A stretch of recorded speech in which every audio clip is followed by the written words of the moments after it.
तो last class में हमारा क्या बचा हुआ था? एक तो अवध के बारे में बचा हुआ है 1856। तो कॉन्क्विस्ट ऑफ अवध पढ़ने से पहले अवध का बैकग्राउंड तो आपको पता ही है, ठीक है। अवध के फाउंडर कौन थे, देयर आफ्टर जो भी पूरी प्रोसेस है वो सारा, ठीक है। चलिए एक सेकेंड। तो अवध के बारे में पहले बेसिक हमको पता है कि सबसे पहले बुरहान मुल्क सदत खान ने, उसके बाद सफदरजंग, देयर आफ्टर सुजाउद्दौला। तो फिलहाल अभी हम सुजाउद्दौला तक हैं, बैटल ऑफ बक्सर तक। बैटल ऑफ बक्सर में आपको पता ही है कि सुजाउद्दौला हार जाता है। सुजाउद्दौला अकेला नहीं लड़ता, उस समय शाह आलम टू और साथ में हमारे एक और भाई साहब होते हैं जिनका नाम है मीर कासिम, जो हमारे बंगाल के हैं, और तीनों हार जाते हैं। उसके बाद दो ट्रीटी साइन होती है, ठीक है। रॉबर्ट, जिसको क्लाइव के सेटलमेंट भी बोलते हैं, और जिसमें से एक होती है इसके साथ सुजाउद्दौला के साथ, अवध के नवाब है, और एक होती है मुगल एम्पायर शाह आलम टू के साथ। सुजाउद्दौला को फोर्स किया था कि कोरा और इलाहाबाद किसको दे दे, शाह आलम टू को, साथ में बनारस दे दे बलवंत सिंह को। तो ये हम पहले पढ़ चुके हैं कर्नाटिक वॉर्स के ड्यूरेशन में। अब देखिए यहाँ पे बैटल बक्सर में थोड़ा सा बेसिक ही मैं बैकग्राउंड समझा रहा हूँ। Awadh lay at the mercy of the British but Clive did decide not to annex. ये इसके बारे में हम बात कर चुके हैं, क्यों नहीं करा, इसकी सारी चीजें, सारे पॉइंट हम पहले डिस्कस कर चुके हैं। मैं बार बार सेम चीज बढ़ा के टाइम नहीं बढ़ाऊंगा। तो सबसे ज्यादा सिस्टम गार्ड कोरा इलाहाबाद दे दिया अवध को, तो अवध को बफर स्टेट बना दिया कंपनी और मराठा उसके बीच में, ठीक है। डिस्पाइट दिस सब्सिडी, लेकिन अब थोड़ा नया पड़ता है, सब्सिडी अलायंस होने के बाद में भी सुजाउद्दौला थोड़ा तेज था। इसने 1 लाख सोल्जर्स की आर्मी यूरोपियन स्टाइल में तैयार कर दी। साथ में इसके जो ऑफिसर्स थे उसमें 150 फ्रेंच ऑफिसर्स थे। तो मतलब काफी बड़ी आर्मी इसके पास मौजूद है सब्सिडी अलायंस सिस्टम होने के बाद में भी, ठीक है। अच्छा, ये सब्सिडी अलायंस सिस्टम वो वाला सिस्टम नहीं है जो विलेस्ली वाला, ये थोड़ा सा पॉइंट आप क्लियर रखिएगा। विलेस्ली वाला सिस्टम पहले सब्सिडी ट्रीटी साइंस होती थी, बट उसके अंदर कुछ ऐसा डील नहीं होता जो स्पेसिफिकली विलेस्ली लेके आया, ठीक है। जिसमें सबसे पहले किसने साइन किया, निजाम ऑफ हैदराबाद ने। तो वो एक डिफरेंट चीज है, वो पूरी प्रोसेस हो जाएगी।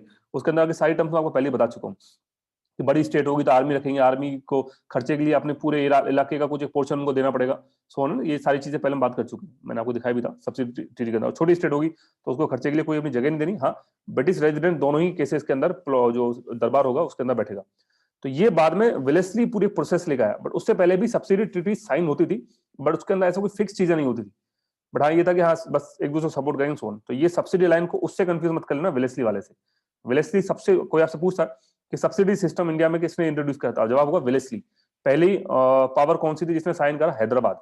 हैदराबाद के निजाम से साइन किया था। तो ये पॉइंट ध्यान रखिएगा, कंफ्यूज मत हो जाना कि पहले भी सब्सिडी ट्रीटी आ रहा है, बार बार आ रहा है।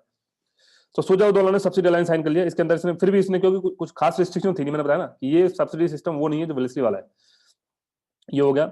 1774 में इसने रोहिलखंड और इटावा को अनेक्स कर लिया। इसके बारे में कल बात हो चुकी थी, मैंने कल परसों क्लास में बताया भी था कि पंजाब, सिंध, अवध, इनके अलावा इटावा और रोहिलखंड जो थे इंडिपेंडेंट काम करते थे, उसको ये खुद ले गया हमारा सुजाउद्दौला, मतलब अवध में अनेक्स कर लिया। तो फिर मोटा मोटा अवध बचा है, पंजाब बचा है और सिंध बचा हुआ है, ठीक है। ये थोड़ा बैकग्राउंड हो गया। अब आइए 1775 में सुजाउद्दौला की मरने के बाद क्या होता है, नेक्स्ट बंदा असफउद्दौला।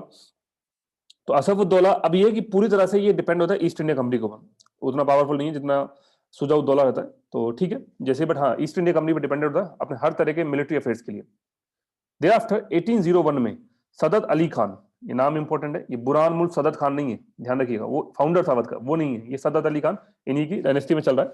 तो Saadat Ali Khan subsidy treaty sign करता है। ये कौन सी है, विलेस्ली वाली है, ये है क्वेश्चन। तो अगर आपसे कोई क्वेश्चन पूछता है कि अवध के अंदर सब्सिडी ट्रीटी किसने साइन किया, तो आपका जवाब होगा बुरहान, सॉरी सदत अली खान। ये वाला जो है भाई साहब, ये पहले वाला नहीं, ये ट्रीटी, ये सब्सिडी अलायंस वो नहीं है जो हम विलेस्ली वाला बात कर रहे हैं। फिर कर बन करो, ये क्वेश्चन में आप मरोगे अगर एग्जाम में आएगा, आप गलत कर दोगे, इसको थोड़ा ध्यान से रखिएगा। तो सब्सिडी जो ट्रीटी है, ये सब्सिडी अलायंस जो सिस्टम है जो विलेस्ली वाला था, वो सदत अली खान साइन करता है। इसके अकॉर्डिंगली क्या टर्म्स है, वही सेम टर्म जो सब्सिडी सिस्टम में होते हैं, बिल्कुल डिट्टो टर्म। आप लोगों को मुझे पता है कई लोग टर्म भूल गए होंगे, क्योंकि मैंने गवर्नर जनरल चैप्टर में सारा इंक्लूड किया हुआ है। मैं एक बार आपको दोबारा सारी टर्म्स दिखा देता हूँ, सो दैट एकदम पिक्चर दोबारा से क्लियर हो जाए।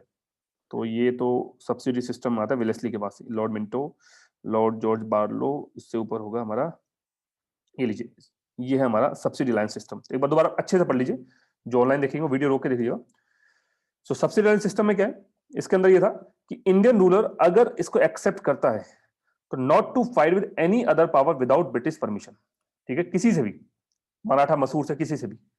Keep no contact with any outside power, Europeans के अलावा, यूरोपियंस के अंदर सिर्फ ईस्ट इंडिया कंपनी, उसके अलावा फ्रेंच, डच, पुर्तगीज, किसी से नहीं। अगर कोई बड़ी स्टेट है लाइक मराठा, मैसूर, बड़ी बड़ी स्टेट है, छोटी मोटी स्टेट त्रावणकोर जैसी, तो उनके लिए नहीं। जो बड़ी स्टेट है उनकी army under the control of British general. Army को कंट्रोल कौन करेगा? British general. इस आर्मी के खर्चे के लिए क्या करेंगे? ये एनुअल सब्सिडी देंगे, साथ में अपनी स्टेट का एक पोर्शन दे देंगे जहां से ये लोग खर्चे को भरपाई करेंगे रेवेन्यू के थ्रू, लैंड रेवेन्यू के थ्रू। जो छोटी स्टेट होगी उनमें भी सेम प्रोसेस है, लेकिन क्योंकि बहुत छोटी स्टेट है तो अगर अपने स्टेट के पोर्शन दे देंगे लैंड रेवेन्यू में तो वो खुद कहां से जनरेट करेंगे? खुद का रेवेन्यू कहां से चलाएंगे स्टेट का? तो उनको ये वाली चीज नहीं करनी, ठीक है। एनुअल सब्सिडी जरूर देंगे बट ये नहीं करना, ठीक है। Not surrender any part of state. तो ये पॉइंट अलग है बड़ी और बिग और स्मॉल स्टेट में। बदले में क्या होगा?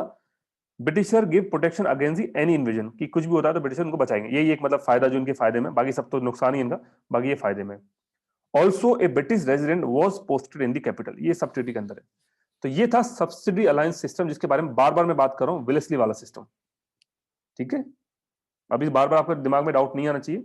इवन अगर आप लोग अभी घर में देख रहे हो तो स्क्रीनशॉट ले लीजिए अपने जो भी आईपैड वगैरह जहां से जिससे ही पढ़ रहे हैं, लैपटॉप वगैरह से, तो इसका स्क्रीनशॉट ले लो। मैं हालांकि इसको ऐड कर दूंगा पीडीएफ के अंदर कॉपी पेस्ट करके, बट फिर भी आप एक बार सेफ्टी के लिए स्क्रीनशॉट ले लो। अभी मैं इसको मिटा रहा हूँ, जल्दी लो फटाफट। हो गया डन? बताओ।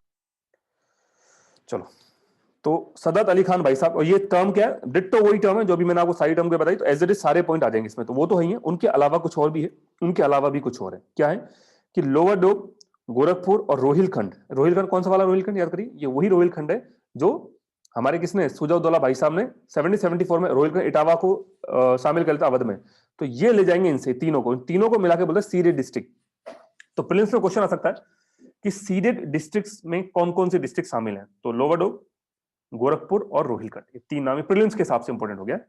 Then nawab has to act as per the advice of the council of the officers of the company, वही जो सिंपल सा सिस्टम जल सब्सिडाइज सिस्टम में, बट फिर भी यहाँ एक एडिशनल डाल दिया कि आपको जो भी काम करना है आप पहले काउंसिल ऑफ ऑफिसर्स है उनसे, कंपनी के जो, उनसे आप सलाह लोगे फिर करोगे। ये सब्सिडी ट्रीटी के अंदर ये वाला पोर्शन नहीं था, ध्यान रखिएगा। सब्सिडी अलायंस सिस्टम के अंदर ये वाला क्लॉज नहीं है, ये एडिशनल क्लॉज है जो इनके साथ यहाँ पर साइन किया गया है, ठीक है। This treaty form the primary basis of the annexation, वही मतलब पहला जो बेस इसका एनेक्सेशन होने वाला उसके लिए बेस तैयार कर दिया इस ट्रीटी ने। अब आगे देखते हैं एनेक्सेशन जो होने वाला उससे पहले 1848 में डलहौजी आता है, यही एनेक्स करेगा इसको। तो डलहौजी सेंड कर्नल सिलीमन है ना as resident to Lucknow under the subsidy alliance system. को बताया कि जहां भी कैपिटल होगी वहां एक रेजिडेंट बैठेगा, ब्रिटिश रेजिडेंट, जो कामकाज को देखेगा, कुछ भी प्रॉब्लम होगी तो उसको रिपोर्ट करेगा ब्रिटिश गवर्नमेंट को। तो कौन बन गया था? सिलीमन। और ये रिपोर्ट करता है कि बहुत ज्यादा मिस गवर्नेंस है, कोई गवर्नेंस ढंग का है नहीं, ये रिपोर्ट करके भेजता है डलहौजी को। इसके बाद फिर भी सिस्टम चलता रहा जैसे मिस गवर्नेंस चलता है, क्योंकि इस समय क्यों, अच्छा एक क्वेश्चन पूछा आपसे, 1848 में इसने बात बोली और यही सेम बात 1854 में जो सिलीमन को रिप्लेस करेगा ऑटरम, ठीक, ऑटरम, ये सेम बोलेगा और इसकी रिपोर्ट को बेसिस बना के डलहौजी इसको नेक्स्ट कर लेगा विद को। तो भाई ये वाली बात तो सिलीमन ने बोली थी ना 1848 में, तो इसने 1848 में नेक्स्ट क्यों नहीं करा? 6 साल वेट क्यों किया? 1854 तक क्यों गया? 1848 में नेक्स्ट क्यों नहीं करा? बताओ प्लीज कमेंट सेक्शन में जवाब दीजिए। देखिए इस समय जो ईस्ट इंडिया कंपनी थी वो बिजी थी पंजाब को एनेक्सेशन के अंदर। आपको पता है इस समय एंग्लो पंजाब वॉर चली थी, एंग्लो सिख वॉर चल रही थी, तो इस समय जो पूरा फोकस है वहां पर है, पंजाब के एनेक्सेशन के ऊपर है। तो अभी यहाँ फोकस नहीं जा रहा है, जब वहां से मैटर सॉर्ट आउट हो जाएगा तो फिर इसकी बारी आएगी। तो अभी ईस्ट इंडिया का जो है उसका फोकस पंजाब के ऊपर है, ये पॉइंट आप दिमाग में रखिएगा अच्छे से। सो 1856 में आउटरम जो है 1840 को रिपोर्ट देता है, इसी रिपोर्ट को बेस बना के डलहौजी अवध को एनेक्स कर लेता है। तो ये अकेला ऐसा स्टेट है जिसका एनेक्सेशन हुआ है मॉल एडमिनिस्ट्रेशन के ऊपर, मिस गवर्नेंस के ऊपर, ठीक है, बेस्ड ऑन दी ऑटरम रिपोर्ट। याद रखिएगा सिलीमन की रिपोर्ट के ऊपर बेस नहीं था, ये ऑटरम की रिपोर्ट के ऊपर बेस्ड है, ये ध्यान रखिएगा, ये भी प्रीलिम्स के लिए इंपॉर्टेंट क्वेश्चन है। अच्छा इस समय गवर्नर कौन थे? वाजिद अली शाह, वाजिद अली खान भी बोलते हैं, अलग अलग नाम से है, तो नवाब वाजिद अली खान या नवाब वाजिद अली शाह, ठीक है। चलो हाँ तो ठीक है, उसको बस वाजिद अली खान को जो है, वाजिद अली शाह खान जो भी उनको अरेस्ट कर दिया, कलकत्ता हाउस अरेस्ट कर दिया अनेक्स करने के बाद। चलिए तो यहां तक की बात होगी। तो दिस अनेक्सेशन सीवियरली हर्ट्स, अब इससे होगा क्या अनेक्सेशन जो, क्या अब इससे एक प्रॉब्लम क्रिएट हो जाएगी इनके लिए, ब्रिटिशर्स के लिए, ईस्ट इंडिया कंपनी के लिए, कि अवध की जो पॉपुलेशन, इवन जो आर्मी थी, ब्रिटिश की जो आर्मी थी उसके अंदर मोस्टली लोग अवध से आते थे। अवध का मतलब ये यूपी पूरा इलाका, यूपी बिहार वाला इलाका जो है पूरा इलाका, तो मोस्टली पीपल तो यहाँ से, ज्यादातर आर्मी तो उनकी यहाँ से, तो उनके अंदर इनके खिलाफ जो है ईस्ट इंडिया का, मैं आपको बताता हूँ 1857 के रिवोल्ट के पीछे बहुत बड़ा कारण अवध का एनेक्सेशन भी है। आप डेट देखो 1856 में अवध का एनेक्सेशन हुआ है और रिवोल्ट गिर गया जस्ट 1 साल के बाद, ठीक है। और इवन ये नहीं, जो अवध के लोग थे ऑलमोस्ट 3/4 पॉपुलेशन जो थी उसमें लैंड लॉर्ड्स भी शामिल थे, जो इनके चेले होते थे ईस्ट इंडिया कंपनी के, वो भी रिवोल्ट कर जाते हैं, पीजेंट्स भी, सिपॉय भी जो है और आम लोग भी हैं, वो पूरी तरह से इनके खिलाफ रिवोल्ट कर देते हैं।